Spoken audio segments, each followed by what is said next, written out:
প্রিয় শিক্ষার্থীরা, আজকে আমি তোমাদের কাছে আসলাম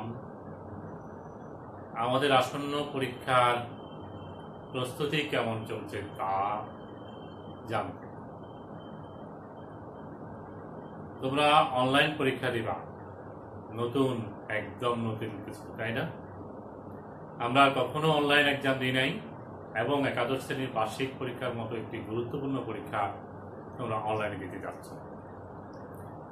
সব নতুন কিছুই আমাদের কাছে, বিশেষ করে তোমাদের মতো এই বয়সে যারা আছো তাদের কাছে খুব ইন্টারেস্টিং, খুব মজার, তাই না? অবশ্যই চ্যালেঞ্জিং হিসাবে নিবা এটাকে। তুমি ভাববা যে কি এটি আমার জন্য নতুন চ্যালেঞ্জ, আমরা নতুন একটা পদ্ধতিতে আমরা অংশগ্রহণ করব এবং সফল কাম। মনটা ভেঙে যাবে যদি তুমি সব প্রস্তুতি ঠিক আছে, ডিভাইস ঠিক আছে, নেটওয়ার্ক ঠিক আছে, বাট তোমার প্রস্তুতিটা কম পরীক্ষার জন্য, তখন ভালো লাগবে। সেই প্রস্তুতি নিতে তোমাদেরকে একটু সাহায্য করার জন্য আমি আজকে তোমাদের সামনে আসছি। আজ আমরা পদার্থবিজ্ঞান প্রথম পত্রের একটি বোর্ড কোশ্চেন আলোচনা করব, যেটি এমসিকিউ প্রশ্ন যেখানে আছে। সেই এমসিকিউ প্রশ্নটি কিভাবে সমাধান হবে সেটির সমাধান করার চেষ্টা করব। তোমরা একে একে যদি বোর্ড কোশ্চেনগুলো চেষ্টা করো সমাধান করার, তাহলে অনেকাংশে সহজ হয়ে যাবে তোমাদের এমসিকিউ উত্তর দেওয়া, অর্থাৎ আসন্ন পরীক্ষায় যেই ধরনের পরীক্ষা আমাদের হবে সেই পরীক্ষা তুমি নির্বিঘ্নে দিতে পারবে। আজকের আমাদের যেই কোশ্চেনটা আমরা আলোচনা করব সেটি হচ্ছে বোর্ড প্রশ্ন, সিলেট বোর্ড 2019 এমসিকিউ আলোচনার জন্য, বোর্ড প্রশ্নের আলোচনার জন্য এটি আমার প্রথম ক্লাস। এর আগেও তোমাদেরকে আমি এমসিকিউ কিভাবে প্রস্তুতি হতে হয়, এমসিকিউ পরীক্ষার জন্য কিভাবে নিজেকে তৈরি করতে হয় সেটি অনেকবার আলোচনা করছি। আজকে আমরা সরাসরি একটি সমাধান করবো একটা প্রশ্ন। সেই প্রশ্নটি আমরা দেখতে পাচ্ছি, প্রথম প্রশ্ন আছে আমাদের, সান্দ্রতা গুণাঙ্কের মাত্রা কোনটি? এরকম প্রশ্ন তোমরা হয়তো প্রথম প্রশ্ন হিসাবে চিন্তা করো না, তাই না? তোমরা ভাবছো প্রথম প্রশ্ন হয়তো আমাদের এই নীতি, তাপসিক কার্য এগুলো নিয়ে হবে, অথবা ভেক্টরের কোনো কোশ্চেন হবে, কিন্তু একেবারে আমাদের সপ্তম চ্যাপ্টারে গিয়ে পৌঁছাছে প্রথম কোশ্চেন। ধরনের কোনো কারণে প্রথম কোশ্চেনটা তুমি নাও পারতে পারো, কিংবা তুমি একটু চিন্তা করলে সেটি কভারও করতে পারো। সুতরাং প্রথম প্রশ্নটা তোমার একেবারে জ্ঞানের প্রশ্ন চলে আসবে এমন প্রস্তুতি না নিয়ে আমরা করবো প্রথম প্রশ্নটা যত কঠিন হোক না কেন সেটি আমরা খুব ভালোভাবে সেটি মোকাবেলা করবো। আচ্ছা, এবার আসো প্রশ্নে আসি। দেখতে পাচ্ছ তোমরা, সান্দ্রতা গুণাঙ্কের মাত্রা কোনটি? মাত্রার সমীকরণ, যেটি আমরা সান্দ্রতা নির্ণয় গুণাঙ্ক নির্ণয়ের সমীকরণ থেকে পাবো। তাহলে তিনটা আছে, চারটা আছে, M L inverse T inverse, M L T inverse, M L inverse T, M L inverse T inverse 2, চারটা অপশনের ভিতরে কোনটা? তাহলে তোমাকে অবশ্যই জানতে হবে সান্দ্রতা গুণাঙ্ক পরিমাপের সমীকরণ। সান্দ্রতা কি? সান্দ্রতা হচ্ছে প্রবাহীর দুই স্তরের মাঝে আপেক্ষিক গতিতে বাধা দেওয়ার একটি ধর্ম, যে ধর্মের কারণে প্রবাহীর দুই স্তর, প্রবাহী মানে কি পানি এবং গ্যাস, এই ধরনের পদার্থ, দুই স্তর, অর্থাৎ যখন প্রবাহিত হবে উপরের স্তর এবং নিচের স্তর, তার নিচের স্তর, তার নিচের স্তর পর্যবেক্ষণ যদি আমরা করি, নিচের স্তরের বেগ কম, উপরের স্তরের বেগ বেশি, দুই স্তরের মাঝে যে আপেক্ষিক গতিতে বাধা দেওয়ার যে ধর্ম তাকে আমরা বলি সান্দ্রতা। নিউটনের এই সংক্রান্ত একটি সূত্র আছে। সূত্রটা হচ্ছে, প্রবাহের দুই স্তরের ক্ষেত্রফল যদি এক হয়ে থাকে এবং তাদের দুই স্তরের মাঝে যদি বেগের দূরত্বের পার্থক্য ডি ওয়াই হয়, দুই স্তরের মাঝে বেগের পরিবর্তন যদি ডিভি হয়, নিচের স্তর ভি, উপরের স্তরটা ভি প্লাস ডিভি হয়, তাহলে নিচের স্তর যেটি বাধা বেগ কম হবে সেটি নিশ্চয় বাধা হচ্ছে, যার কারণে বেগ কম হচ্ছে। এই বাধাদানকারী বলের পরিমাণ হচ্ছে দুই স্তরের ক্ষেত্রফলের সমানুপাতিক, F প্রপোর্শনাল টু A, এবং বেগের নতি বা বেগ অবক্রমের সমানুপাতিক। সেখান থেকেই আমরা সান্দ্রতা সহগের সমীকরণটি পাই। একক ক্ষেত্রফল বিশিষ্ট দুই স্তরের মাঝে একক একক বেগের নতি বজায় রাখতে যে স্পর্শকীয় বলের প্রয়োজন হয় তাকে বলা হয় সান্দ্রতা সহগ। সেই সান্দ্রতা সহগের সমীকরণটি হচ্ছে F is equal to F by A dV by dy by dx। এক হচ্ছে বাধাদানকারী বল, সান্দ্র বল, এ হচ্ছে দুই স্তরের ক্ষেত্রফল, dy হচ্ছে দুই স্তরের মাঝে দূরত্ব, dV হচ্ছে তাদের আপেক্ষিক বেগ। এই সমীকরণটি হচ্ছে সান্দ্রতা সহগের সমীকরণ। এটি তুমি জানলে সহজে তুমি সান্দ্রতা সহগের মাত্রা সমীকরণটি বের করতে পারবে। আর এটা খুব ইম্পর্টেন্ট একটি মাত্রা সমীকরণ, যার কারণে কি আমাদের মনে রাখতে হয়। থিওরি ক্লাস যখন আমরা পড়ি তখন আমরা এটা মনে রাখি। যাই হোক, যদি বলে দিতে পারি তাহলে সমীকরণটা করি। এখন আমরা এখানে মাত্রা বসাই দিচ্ছি। যেমন ধরো বলের মাত্রা ml ইনভার্স 2 dy অর্থাৎ দূরত্ব, l a ক্ষেত্রফল, পাই আর স্কয়ার মানে r মানে দূরত্ব, l স্কয়ার, তারপর হচ্ছে dv বেগ, lt ইনভার্স 1। এখান থেকে ক্যালকুলেশন করে আমরা পাই n ইনভার্স t ইনভার্স। বুঝা গেছে? এইভাবে আমরা পাই। আমাদের উত্তর কালে করতে হচ্ছে, আমরা এখানে পাচ্ছি এটি হচ্ছে আমাদের। তাহলে সান্দ্রতা গুণাঙ্কের মাত্রা কোনটি আমরা বের করলাম এবং এই পদ্ধতিটি আমরা জেনে নিলাম। দ্বিতীয় প্রশ্নে আসুন। সরল সন্ধিত স্পন্দন গতি সম্পন্ন একটি কণার সরণের রাশিমালা হলো, তিনটা অপশন আছে। x is equal to a sin 2 pi and t, y is equal to ax minus bx square, x is equal to a sin of omega t। এখানে চিহ্নগুলো প্রচলিত অংশগ্রহণ করে। আমরা জানি সরল সন্ধিত স্পন্দন গতি সম্পন্ন একটি কণার গতি হচ্ছে পর্যায়বৃত্ত গতি এবং ত্বরণের সমানুপাতিক এবং বিপরীত। সরণ হচ্ছে ত্বরণের সমানুপাতিক এবং বিপরীত। সেই সরল সন্ধি গতিপ্রাপ্ত একটি বা স্পন্দনে স্পন্দিত একটি কণার সরণ x is equal to হচ্ছে সর্বাধিক সরণ বা বিস্তার, যেটাকে আমরা এ দ্বারা প্রকাশ করি sin ওমেগা টি। ওমেগা হচ্ছে কণিক কম্পাঙ্ক, যার মান হচ্ছে twice pi f, বা n দ্বারা প্রকাশ করি আমরা কম্পাঙ্ককে twice pi n t হতে পারে। তাহলে এই প্রথম এই একটা আমাদের একটা মাল্টিপল চয়েস, এখানে আমি লিখি নেই।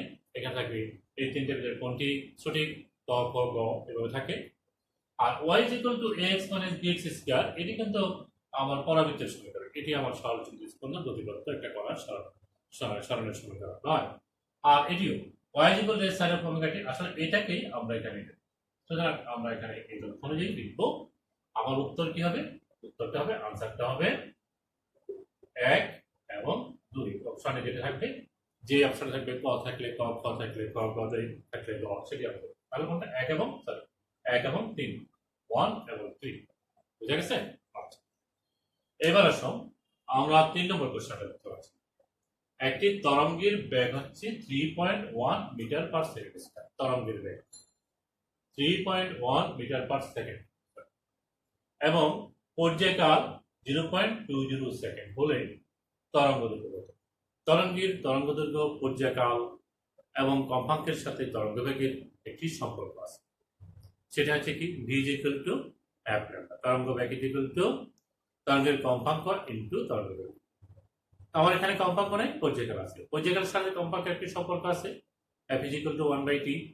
তাহলে আমরা এই সমীকরণটা আমি লিখে রাখলাম, v সমান f lambda, f is equal to 1/t, তাহলে lambda is equal to vt। এই v এর মান বসালাম, তরঙ্গের বেগ 3.1, আমার পর্যায়কাল বসালাম 0.20, আমার প্যারামিটার সংখ্যা। তাহলে আমাদের উত্তর কোনটা হবে? উত্তর হচ্ছে এটি হচ্ছে। খুব সহজ না? এর থেকে খুব সোজা, তাই না? একদম মজার বিষয়। আমরা একটা করে যদি আনসার করি খুব ভালো লাগবে আমাকে। তোমাদেরকে একটু বলি, আমি সবসময় বলে আসছি যে পদার্থবিজ্ঞান শেখার জন্য একটি উপযুক্ত স্থান হচ্ছে এমসিকিউটাকে রপ্ত করা। এমসিকিউ তোমার পারবা, ভালো লাগবে, ইন্টারেস্টিং, এগুলো মজার লাগবে তোমার কাছে, দেখবে তুমি পারতেছো, তোমার খুব আনন্দ লাগবে। সেভাবে এমসিকিউগুলো শিখে ফেলবো আস্তে আস্তে, আমরা হায়ার অর্ডারের প্রশ্নগুলো আমাদের শিক্ষা হয়ে যায়। এবার আসো, আমরা আরেকটা প্রশ্ন পাচ্ছি, একটি সেকেন্ড দোলকের কম্পাঙ্ক। সেকেন্ড দোলক কাকে বলে? যেই সরল দোলকের দোলনকাল 2 সেকেন্ড বা পর্যায়কাল 2 সেকেন্ড, তাকে বলা হয় সেকেন্ড দোলক। তাহলে সেকেন্ড দোলকের দোলনকাল কত?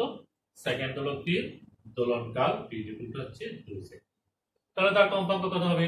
f is equal to 1/t, এখান থেকে আমরা পাবো 1/2 সমান 0.5 ভার্স আছে এখানে নিশ্চয়, হ্যাঁ এখানে আছে, আমরা দেখতে পাচ্ছি এটাই তাহলে আমাদের উত্তর। বুঝা গেছে? তাহলে আমরা এই চারটা কোশ্চেন এখানে পেলাম, একটা দুইটা তিনটা চারটা এই বোর্ডে লিখতে পারলাম। আমি আবার বাকিগুলো লিখে দেখাবো। আমরা চারটা কোশ্চেন সম্পর্কে কি আমাদের জানা হচ্ছে? হ্যাঁ, আশা করি তোমরা একটা কোশ্চেন পারছো। এখন আসো আমরা 3 নম্বর পর 4 নম্বরের কোশ্চেনের পরে 5 নম্বর কোশ্চেনটা এখন আলোচনা করব। এখন আমরা একটা উদ্দীপক দেওয়া আছে, এই উদ্দীপকের আলোকে নিচের উদ্দীপকের আলোকে 5 ও 6 নং প্রশ্নের উত্তর দিব। উদ্দীপকটা কি? তরঙ্গের সময় সরণ গ্রাফটি নিম্নরূপ। সময় বনাম তরঙ্গের ক্ষেত্রে সময় বনাম সরণের যেই কণার সরণের যে গ্রাফ সেটি দেওয়া আছে, লেখচিত্র দেওয়া আছে। দেখো এটি হচ্ছে কি সাম্যাবস্থান, সাম্যাবস্থান পরের কণাটি আন্দোলিত হচ্ছে, তারপর আন্দোলিত হচ্ছে, এইভাবে এক কণা থেকে এক কণাতে শক্তি এক কণা থেকে আরেক কণার মাধ্যমে স্থানান্তরিত হচ্ছে, অর্থাৎ মাধ্যমের কণাগুলোর সমষ্টিগত পর্যবৃত্ত আন্দোলনের ফলে তরঙ্গ সৃষ্টি হয়। সমদশা সম্পন্ন দুটি কণার মধ্যবর্তী দূরত্বকে বলা হয় তরঙ্গ দৈর্ঘ্য। সমদশা সম্পন্ন দুটি কণার মধ্যবর্তী দশা পার্থক্য হচ্ছে 0 অথবা 2 পাই অথবা 4 অথবা 6 পাই, এইভাবে বলতে পারি। আরো আমরা জানি যে এখানকার একটি তরঙ্গ চূড়া, এই ধরনের তরঙ্গ, এটাকে আমরা বলি আর তরঙ্গ।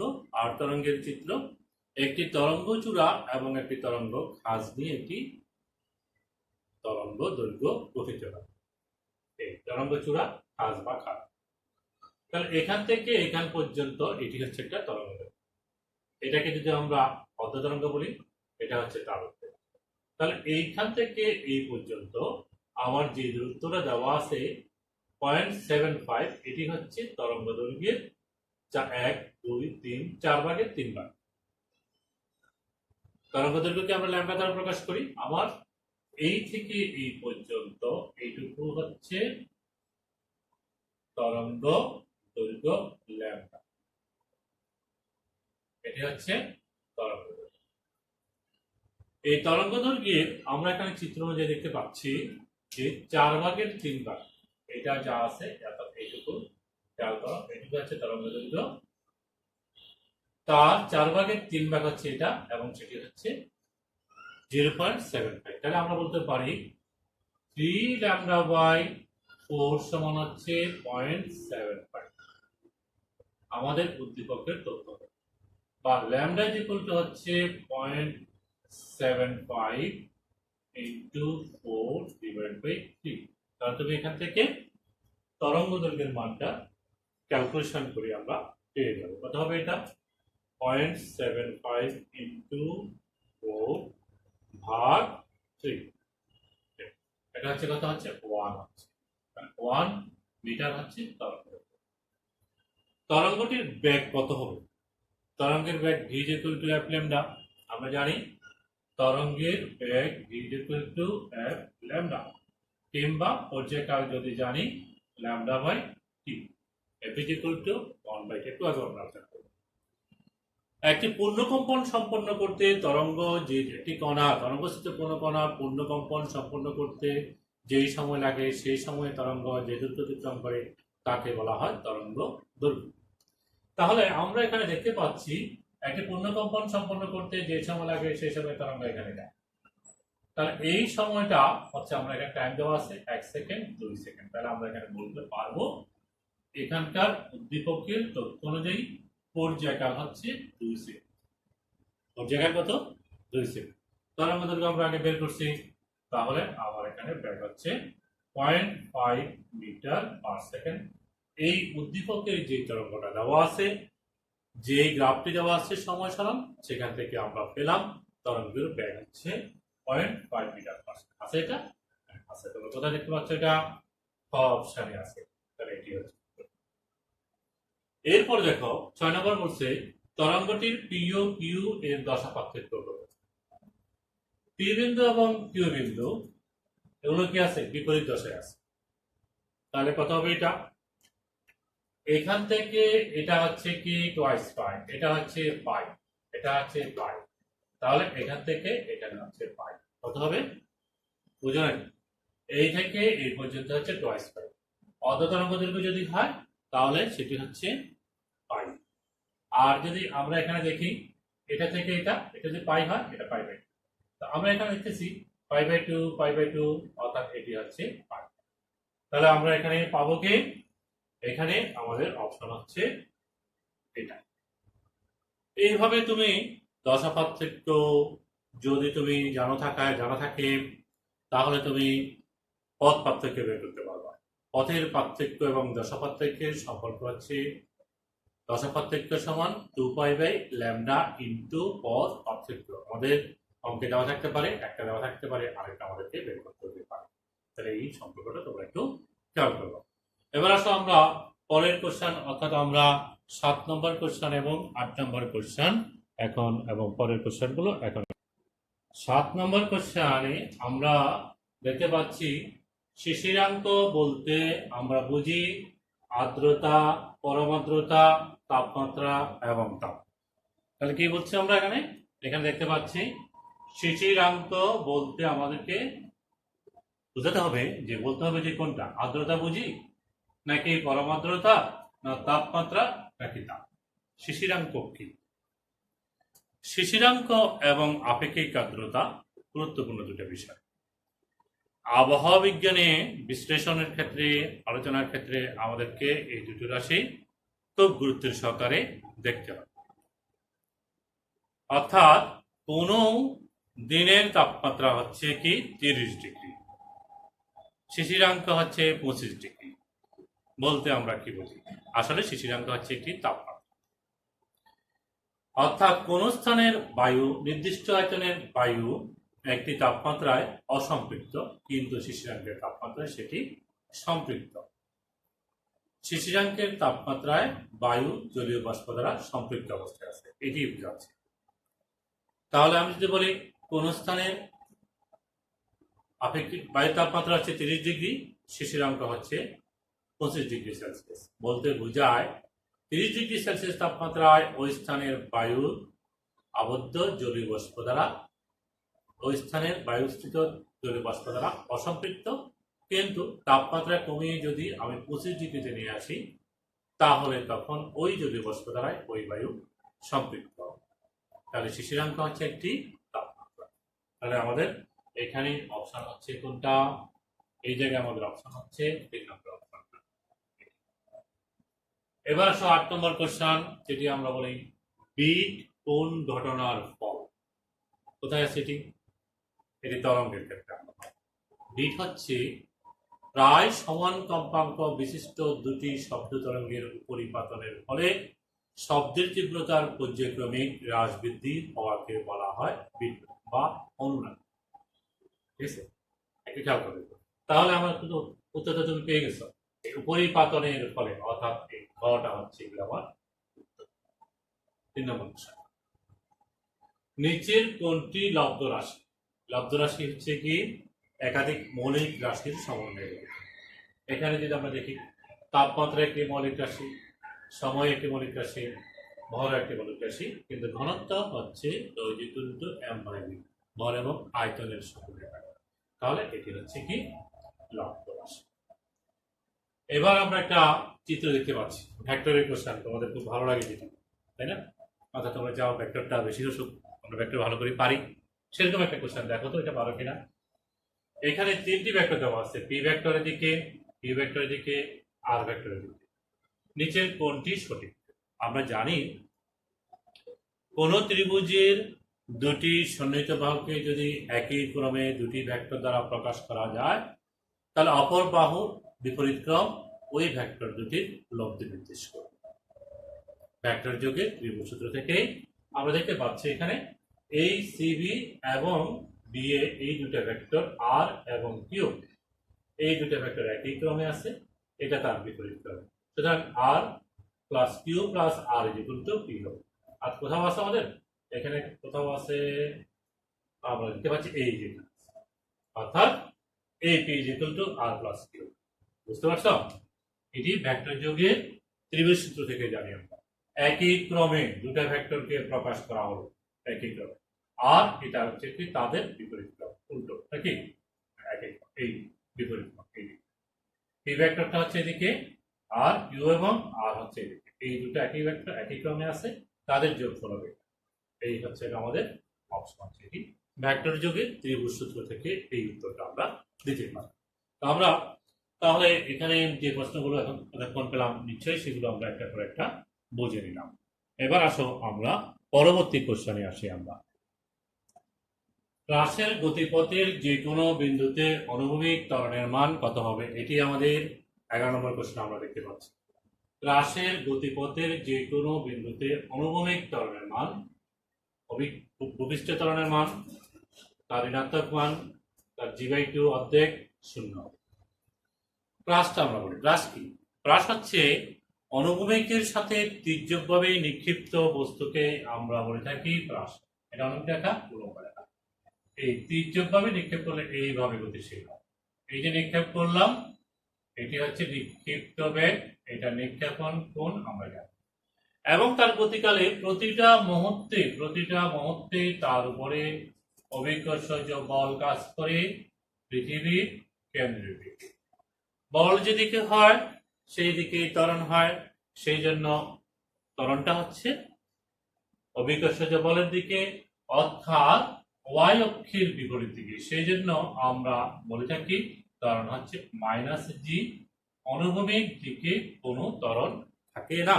এটি আমরা রাশের গতিপথের আলোচনায় এটি আমরা আলোচনা করছিলাম যে অনুভূমিক দিকে কোনো বিন্দুতেই ত্বরণ থাকে না, আর প্রত্যেকটা মুহূর্তেই যে ত্বরণটা থাকবে সেটা হচ্ছে উলম্ব দিকে ত্বরণ, অর্থাৎ ওয়াই অক্ষের বিপরীত দিকে, ভূপৃষ্ঠের দিকে। সেই জন্য এটি হচ্ছে -g। তাহলে আমাদের উত্তরটা কি, প্রশ্নটা কি বলছে এখানে? অনুভূমিক ত্বরণের মান, উলম্ব ত্বরণের মান হলো হচ্ছে কি এটা, অনুভূমিক ত্বরণের মান হচ্ছে এটা, অর্থাৎ আমাদের উত্তর হচ্ছে 4 নম্বর হচ্ছে আমাদের এখানকার উত্তর। এবার তাহলে আমরা দেখি আমাদের পরের কোশ্চেনটা হচ্ছে নিচের বলগুলোর মধ্যে কোনটি শক্তিশালী বল? আমরা জানি 4টা মৌলিক বল আছে। একটা হচ্ছে মহাকর্ষ বল, তড়িৎচুম্বক বল, দুর্বল নিউক্লিয় বল, সবল নিউক্লিয় বল। এই 4টি মৌলিক বলের ভিতরে সবচেয়ে দুর্বলতম বল হচ্ছে মহাকর্ষ বল, কিন্তু আমরা এটাই সবচেয়ে বেশি দেখতে পাই।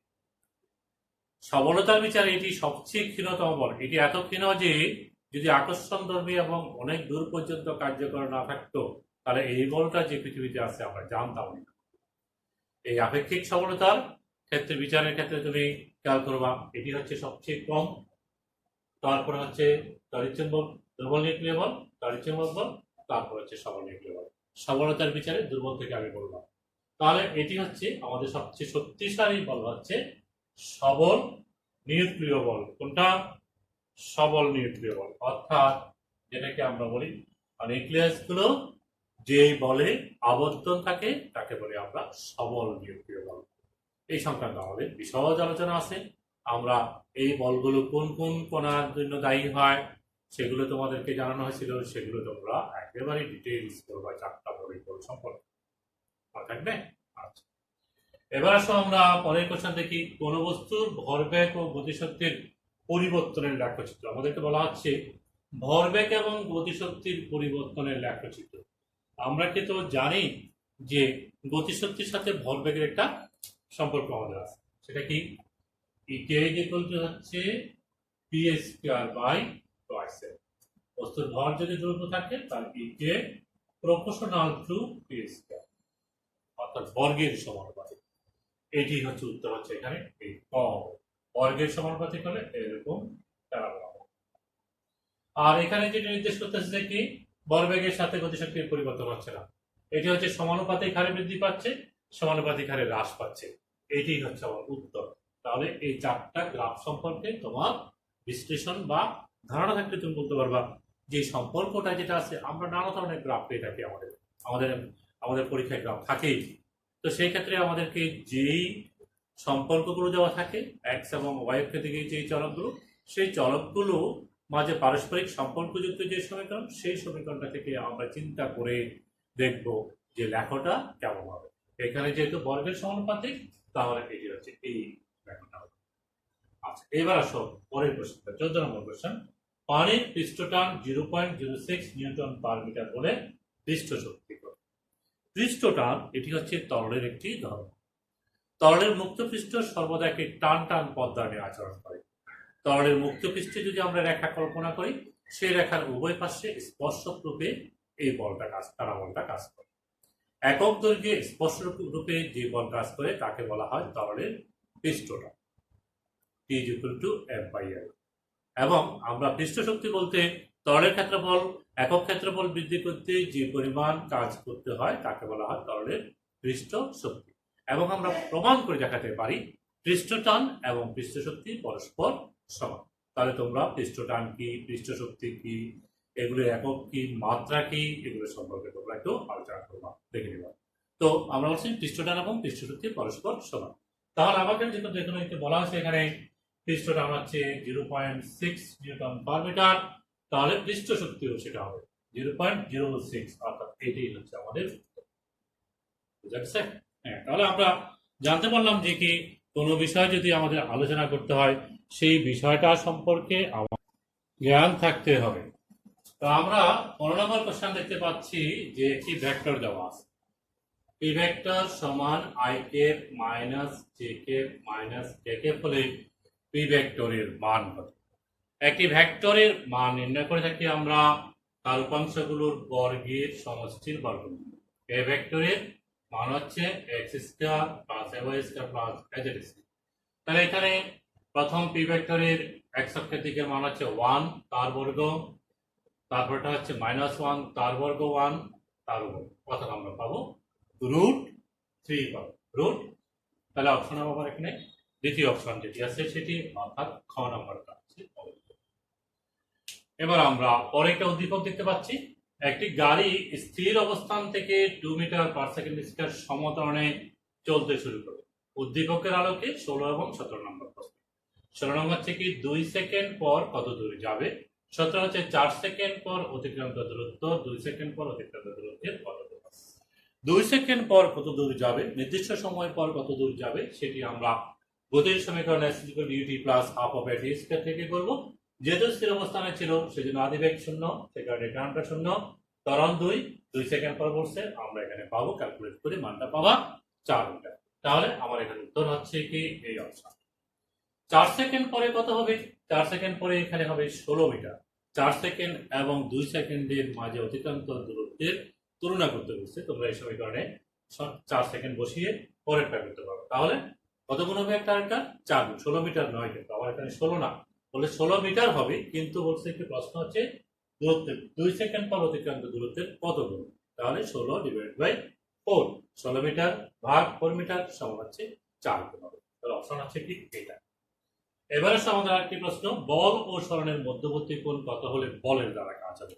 আমরা জানি বলের দ্বারা কাজ হবে যদি কাজের পরিমাণ কোন দিকে হয়, প্রযুক্ত বলের দিকে হয়। আর যদি বলের বিপরীত দিকে হয় তখন বলের বিরুদ্ধে কাজ হয়। যদি আমরা 0 থেকে 90-র ভিতরে রাখি তাহলে বলের দ্বারা 0 থেকে 90 ডিগ্রির কম হয় তাহলে বলের দ্বারা কাজ হবে, এর থেকে বেশি হলে বলের বিরুদ্ধে কাজ হবে। তাহলে আমরা এখানে একটা অপশন দেখতে পাচ্ছি, সেটি হচ্ছে 45 মিটার, 90 ডিগ্রি কম, আর এটি হচ্ছে আমাদের। তাহলে আমরা এই উত্তরগুলো আমরা কোথায় লিখে পেলাম? এটা এই 18 নম্বর যে প্রশ্নটি, সেটি হচ্ছে কি আমার কাজ শক্তি ক্ষমতা বলের সংজ্ঞা গাণিতিক সংজ্ঞা ব্যবহার করি।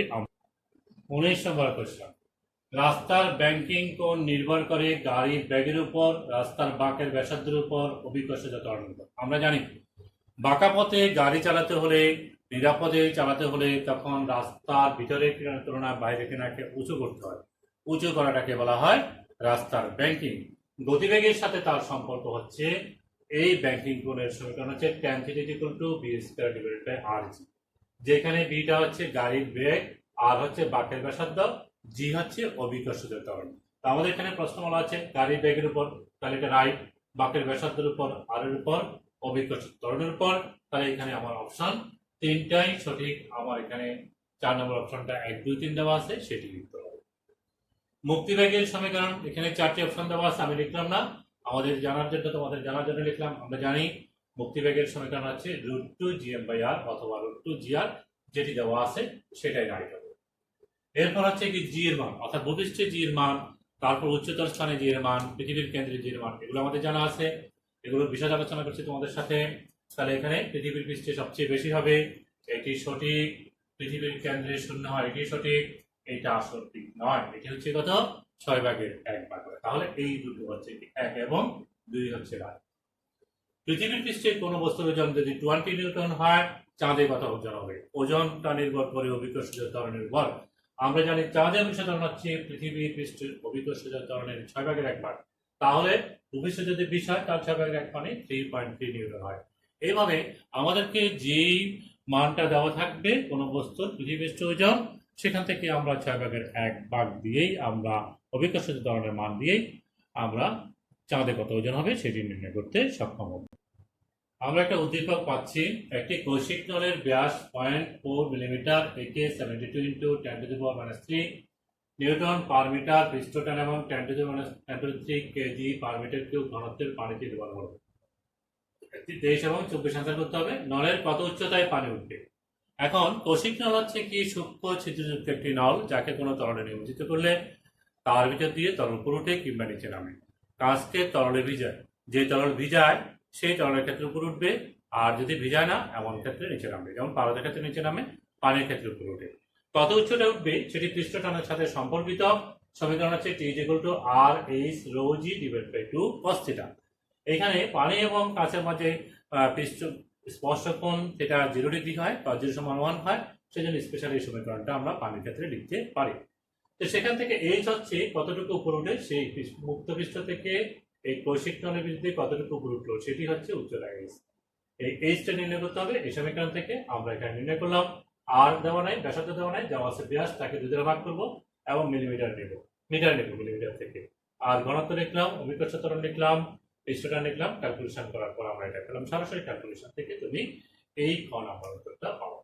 এখন পরের প্রশ্ন হচ্ছে কি, ব্যাসার্ধ যদি এই নলের ব্যাসার্ধ যদি দ্বিগুণ করা হয়, আগের যে ব্যাসটা ছিল, আগের যার ব্যাস ছিল তার আগের যে ব্যাসার্ধ তার দ্বিগুণ, তাহলে আমরা আর এর যে মানটা বসাচ্ছি তার দ্বিগুণ মান বসাবো। বসালে আমরা ক্যালকুলেশনটা পাবো, অর্থাৎ আমাদের এই খ উত্তরটা আসবে। সরাসরি এখানে আর কোনো কিছু নেই, প্রয়োগের অঙ্ক। সরাসরি অঙ্ক থেকেই আমাদের যে গাণিতিক সমীকরণ সেখান থেকে অঙ্কটা করতে হবে। আচ্ছা, এরপর আমরা সর্বশেষ কোশ্চেন দেখি। একটি গুলতির পাথর ও গুটির ব্যাগ নির্ভর করে, গুলতির পাথর বা গুটির ব্যাগ নির্ভর করে গুলতির ভরের উপর, গুলতির প্রসারণের উপর, গুটির ব্যাগের উপর। অর্থাৎ আমরা এরকম একটা ত্রিভুজের মতো এরকম একটা চৌকায় থাকে, সেখানে আমরা দুটো রাবার বেঁধে দিই, তারপর এটাকে টান দিই, ছেড়ে দিই, সামনের দিকে গুটিটা যায়। অর্থাৎ এরকম একটা আনুমানিক চিত্র তোমাদের জন্য আঁকলাম। তাহলে এইটা যে সামনের দিকে যাবে তার ব্যাগ নির্ভর করবে তার ভরের উপর, এবং এই রাবার যেটা আছে তার প্রসারণের উপর। গুলতির আমার যে গুলতির ভর তার উপর নির্ভর করবে না। অথবা আমরা এই দুটো উত্তর লিখতে পারি। তো আজকে তোমাদের সাথে যে আলোচনাটা করলাম সেটি হচ্ছে একটা প্রশ্নের, আমরা রাজশাহী বোর্ড সিলেট বোর্ড 2019 সালের 10 সেটের যে প্রশ্নটি সেটি আমরা এখানে উত্তর দিলাম, সমাধান করলাম। এবার এটা আসলে একটা মডেল প্রশ্ন উত্তর দিলাম তোমাদেরকে। তোমরা এরকম অনেকগুলো প্রশ্ন আছে, আমাদের বোর্ডে অসংখ্য প্রশ্ন আছে, সেগুলো একটা একটা করে চর্চা করবা, তাহলে তোমার মোটামুটি অনুশীলন হয়ে যাবে। তো এতক্ষণ সঙ্গে থাকার জন্য সবাইকে ধন্যবাদ জানিয়ে এবং সবার সুস্বাস্থ্য কামনা করে আজকের মতো ক্লাস এখানেই সমাপ্তি ঘোষণা করছি। সবাই ভালো থাকো, নিরাপদে থাকো এবং আসন্ন পরীক্ষায় সবার সফলতা কামনা করে আজকের ক্লাস এখানেই সমাপ্তি করছি। আল্লাহ হাফেজ।